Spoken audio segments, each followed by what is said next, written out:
लेकिन इसका यह मतलब भी नहीं है कि जो आले रसूल में होता है सैयद होता है वो गुनाह कर ही नहीं सकता। इसका यह मतलब ऐ तो रौला पे जलाली दे नाल है।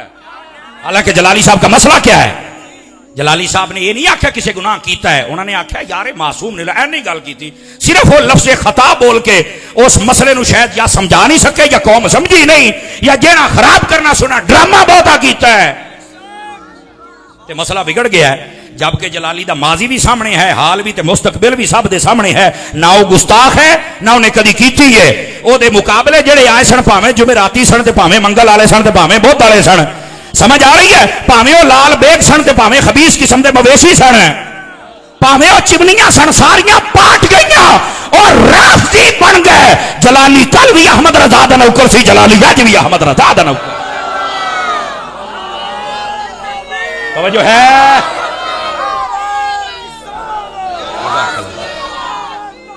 बोलो तो जो है कोई नहीं है। ये ड्रामा किया इन लोगों ने, ड्रामा, और उस ड्रामे का नतीजा देख लो आप, सारे राफजी हो गए। वो कल भी सही सी, वो आज भी सही है, ਤੁਹਾਡੇ सामने बैठा है, किसी को समझ आवे चाहे ना आवे। और कई वड्डे वड्डे इत्थे जनाब अली बुर्ज उलट गए, वड्डे वड्डे शेर गिद्दड़ बन गए। बोले सुभान अल्लाह, 5 किलो का सिर नहीं हिलाना। खुदा दा खौफ करो, खुदा दा खौफ करो, किसी का हसद इना नहीं होना चाहिए। लेकिन जो मैं बात कह रहा हूं इसका मतलब मासूमियत नहीं है। मासूम का क्या मतलब है? जो गुनाह कर ही नहीं सकता। बाकी हस्तियां सहाबा या अहले बैत या वली, इनमें इम्कान होता है, अल्लाह बचा लेता है, बस ऐनी गल है। लेकिन यह कहना कर ही नहीं सकते, और बस है। इस तहारत का मतलब तहारत एतिकादी है, तहारत अमली है और तहारत खानदानी है। मतलब यह है जो आपकी खिदमत में अर्ज करूं। और इस तू भी एक अगली गल दसा जे जागदे बैठे होता, इस आयत को अगर आप पढ़े ना, इहदा शान नुज़ूल है, तो मसला सारा हल हो जाना है। अल्लाह ने क्यों फरमाया महबूब हमने आपकी अहले बैत को हर किस्म की ये जो आलूदगी इससे दूर है। इस आलूदगी से मुराद शान नुज़ूल में यह है, नबी पाक की जो बीवियां थी ना, उन्होंने हुजूर से कहा या रसूल अल्लाह सल्लल्लाहु अलैहि वसल्लम हमारे लिए ना अलग अलग तय कर दें कि हमारे घर में इतना राशन आएगा, इतना आएगा, इतना आएगा, इतना आएगा। नबी पाक अलैहिस्सलाम ने फरमाया यह तुम्हें कहने की क्या जरूरत थी जब हर शय मिल रही है, यह तुम्हें कहने की क्या जरूरत थी। अल्लाह रब्बुल इज्जत ने आयत नाजिल फरमा दी, फरमाया हबीब पहले तो इन्होंने सवाल कर लिया ना, अब नहीं करेंगे। क्यों? फरमाया हमने इनके दिलों से तलबे दुनिया को वैसे ही खींच कर पाक कर दिया है। मतलब ये तलबे दुनिया को खींच लिया है, ये भी एक रिज्स है, इसको निकाल दिया है। अब ये सवाल नहीं करेंगे, थोड़े पे राजी हो जाएंगे। तो अहले बैत की तहारत का मतलब ये है कि हमने तलबे दुनिया इनसे खींच ली है, वो तुमसे दुनिया तलब नहीं कर सकते। तो मैंने कहा नबी की अहले बैत अगर नबी से माल तलब नहीं कर सकते तो सैयदा पाक ने अबू बकर से बागे फदा कैसे तलब किया, बताना।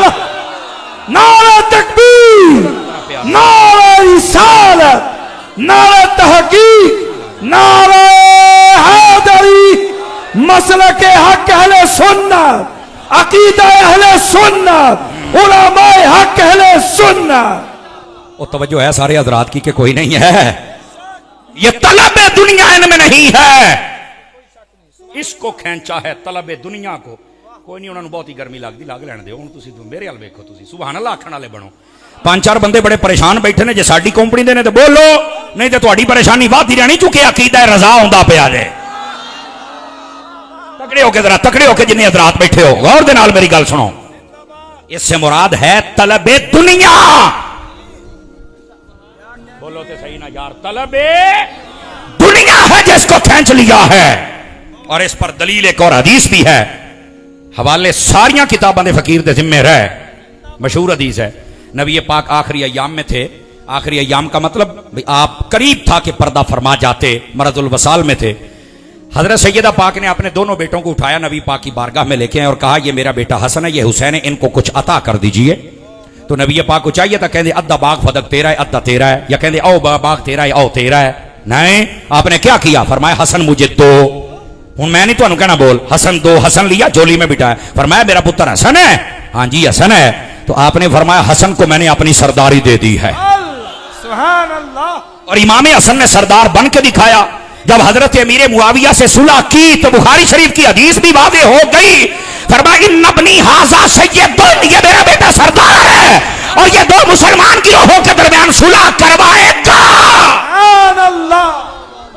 सुलह भी हो गई, सरदारी भी वाज़ेह हो गई, हजरत अमीर मुआविया का मुसलमान होना भी वाज़ेह हो गया। ओए बोलो तो सही ना। शाह साहब फरमा रहे ये कहो कि दोनों तरह मुसलमान हैं। और ये जुमला मैं बोल के चेक करता हूं सुन्नी किथे बैठा है। मैं कहा जन्नत दे सरदारां दी सुलह हो गई है, ए मिरासी क्यों सड़दे फिरदे ने? क्या जिंदा बंदा बोले जिंदा बंदा, दूसरे बंदे दी छुट्टी है, गैरत वाला बोले दुआ मुंह थल्ले रखे। नारे तकबीर, नारे रिसालत, नारे तहकीक, नारे हैदरी, नारे हैदरी। असा अली दे बच्चों के पीछे इंज खलोते हाथ बांध के जरा गौर दे नाल सुने। ऐसे हाथ बांध के पीछे खड़े इमाम हसन तुहाडी सुलह हो गई है हजरत अमीर मुआविया दे नाल, ते साडी भी सुलह हो गई है। असी इंज पीछे खलोते हां, इमाम हुसैन तुहाडी जंग हो गई यजीद दे नाल, साडी भी जंग हो गई है। इत्थे खलो ना उन्हां दे पीछे, तो इमाम हसन तो वड्डा सैयद है और कहंदा असी शाह हुन्ने आ। मैं कहे आ भी शाह आई जेड़ा मेरे नाल बैठा है, आ भी शाह। समझ आ रही है? शाह वो नहीं हुंदा जेड़ा अमीर मुआविया दा दुश्मन होवे, शाह वो हुंदा जेड़ा इमाम हसन दे फैसले नु सिर ते रखे। आप खड़ा करके बोलो सारे सुन्नी तरह, वाह वाह वाह। वो शाह हुंदा है ते जेड़ा अपने बाप दादियां दे फैसले नु ना मन्ने।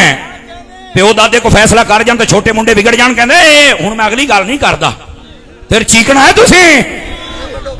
ओ कहंदे ने फारग ने ते जेड़ा इमाम हसन दे फैसले नहीं मानदा ओए फारग है। हुण समझ आ गई जे? ओ बैठे हो, ये जितने कीड़े मकौड़े, ये जितने लाल बेग, इन सब बेहयाओं को शर्म करनी चाहिए। अमीर मुआविया के खिलाफ भौंकता, तुम तो राफियों को राजी कर रहे हो, आले सुन्नत को तो नहीं राजी कर रहे, वरना इमाम हसन को तुम किस खाते में डालोगे? पर इतने तो लोगों ने आख्या शाह तो होता ही हुसैन है, हसन तो है ही नहीं। तो मैं कहा इस वास्ते असीं कहने तू नस्लों ही शाह कोई नहीं, एवं तो हुण नहीं तो तू उच शरीफ जांदा फिरदा भी किवें मैनूं शजरा लभ जाए। मैं कहा एड्डी जल्दी तेनों शजरा नहीं लभना, तुझे नंगा करने के लिए अल्लामा ज़हुर अहमद जलाली साहब ही काफी है। ज़हुर अहमद जलाली साहब ने बड़ा टैट खत लिखे है, लाल बेग नूं नंगा करके रख दिता है।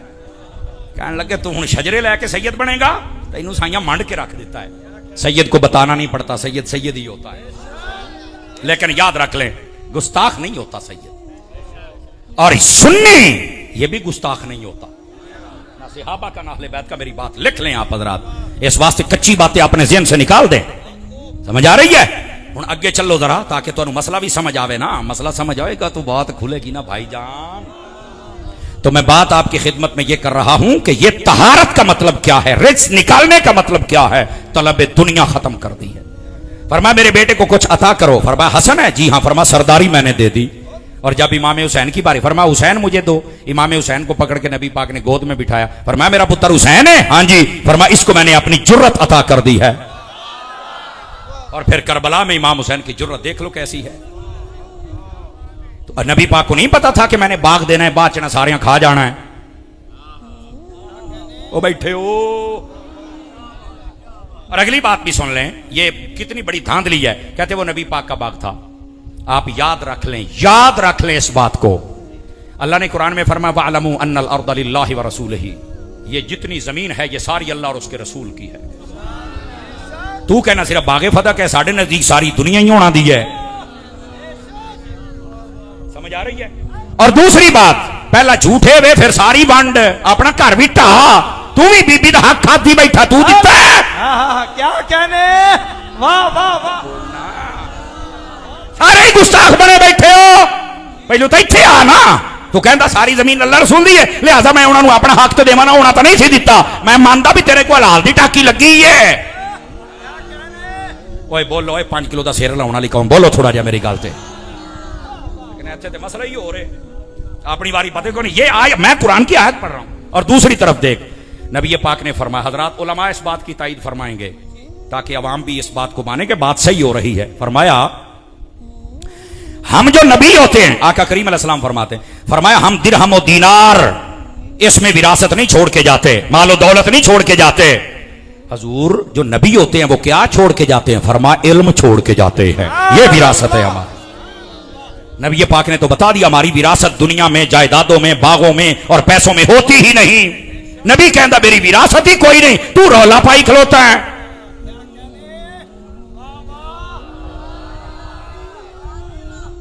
समझो इस मसले को यार, लोगों ने तमाशा बना दिया। गई कि हजरत अबू बकर के पास गई, उन्होंने दिया ही नहीं। तो मैं क्या पहला खलीफा थे अली है बकौल तेरे।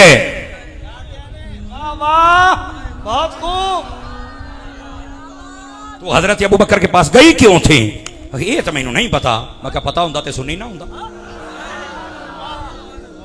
हजरत अबू बकर के पास जाना पहली तो इस बात की दलील है कि उन्होंने खलीफा मन्या ते गईया ना। पहली तो ये बात वाज़ेह होती है, समझ आ रही है। और दूसरी बात, अगर हजरत अबू बकर सिद्दीक ने नहीं दिया, हजरत उमर पाक ने दिया, हजरत उस्मान ने नहीं दिया, तो हजरत अली का दौरे खिलाफत तो आया ही था ना। हजरत अली ने दे दिया था, तो फिर अली ते फतवा की लगेगा? उमर रो को गल करो करना ली। 6 महीने इमामे हसन भी रह सन खलीफा, ये तो इमामे हसन भी कहे। खैर आई कहानियां छड़ दियो, इनको किसी चीज की जरूरत नहीं थी। क्यों? मैं कह जे बच्चे जन्नत के सरदार हों,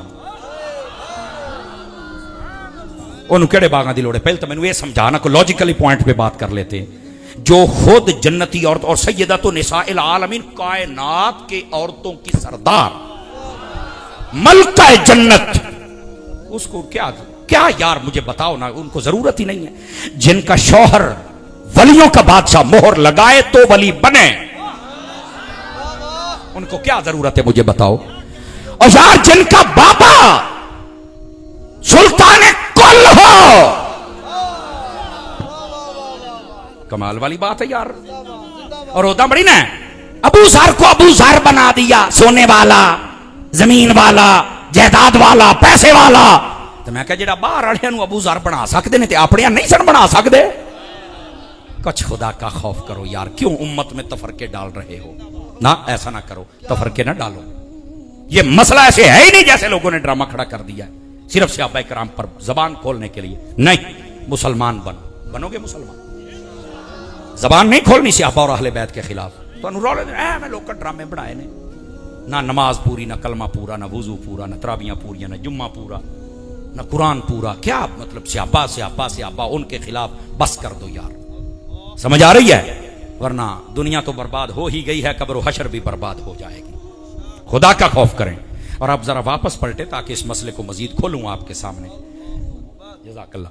यह है असल मसला, जिस मसले को समझना इंतहाई जरूरी है कि नबी पाक सल्लल्लाहु अलैहि वसल्लम, आपके सहाबा हूं या आपकी अहले बैत हो, उनके ऊपर ज़बान तान ये दराज नहीं करनी।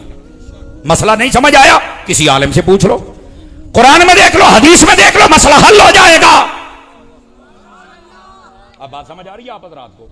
तो ये इस आयत करीमा का मफहूम है। अब आइए, एक आयत मैंने पढ़ी सहाबा के बारे में और एक अहले बैत के बारे में, अभी उनकी वजाहत हुई है।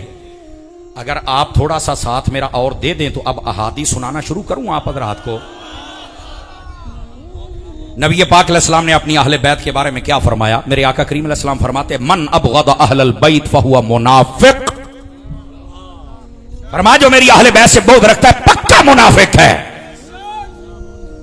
और याद रख ले, यहां कोई बैठा है कि इस शोबे से ताल्लुक है, मैं नहीं जानता, अगर तेरे दिल में आले रसूल का प्यार नहीं तो सुन ले, तो मुनाफिक है। अगर बुग़्ज़ है तो तू मुनाफिक है। अपने दिल में से बुग़्ज़ को निकालना पड़ेगा। लेकिन सिर्फ यहां तक बात नहीं भाई, नबी पाक ने अपने सहाबा के बारे में क्या फरमाया? मेरे आका फरमाते हैं, मसलु अस्हाबी फिन्नास कमसलिल मिल्ह फित्ताम। फरमाया मेरे सहाबा की मिसाल कायनात के लोगों तुम्हारे अंदर ऐसे है जैसे तुम्हारी हंडिया में नमक होता है। हंडिया में नमक, क्या मतलब है इसका?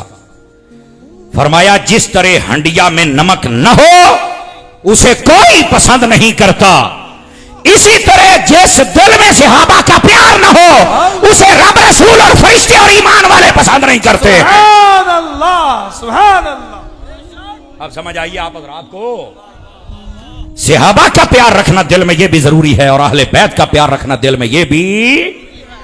समझ आ गया मसला? कितनी हदीसें हो गई? आ जाओ तीसरी हदीस शरीफ आपकी खिदमत में अर्ज करूं, नबी पाक अलैहिस्सलाम की अहले बैत के बारे में। आका करीम सल्लल्लाहु अलैहि वसल्लम आपने इरशाद फरमाया, इन्नी तरक्तु फीकुम अस्सक़लैन, फरमाया मैं तुम्हारे दरमियान दो भारी चीजें छोड़ के जा रहा हूं।